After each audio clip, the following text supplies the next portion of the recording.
OFWs at kanilang pamilya, malaki ang pasasalamat sa libreng serbisyong medikal na hatid ng OFW Hospital sa Pampanga. Si Jag Costamero ng PIA Gitnang Luzon sa Balitang Pambansa.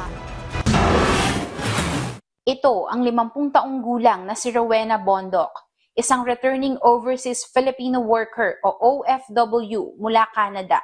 Nang umuwi sa Pilipinas, nakitaan siya ng bukol sa kanyang dibdib. Malaking kaginhawaan anya nang makapagpagamot siya ng libre sa OFW Hospital sa Pampanga. Actually dito nasa OFW Hospital nga nagpapatingin ako dito kasi meron akong may bukol ako sa breast, which is sabi naman ng doktor, lang naman siya, fibroadenoma. Every 6 months nakamonitor ako sa kanila. Every 3 months meron akong laboratory sa kanila, as in libre talaga. Yun yung pinaka the best na nagawa ng para sa mga OFW. Inaasahan na mas madaragdagan pa ang libreng serbisyong medikal para sa modern day heroes at kanilang pamilya sa itatayong bagong Pilipinas Cancer Care Center sa ospital.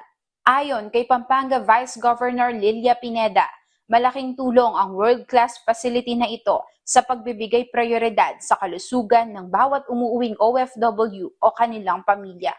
Inaasahang magbubukas ang Cancer Care Center para sa mga OFWs at kanilang mga pamilya sa taong 2026. Mula sa Philippine Information Agency Gitnang Luzon, Jag Costamero para sa Balitang Pambansa.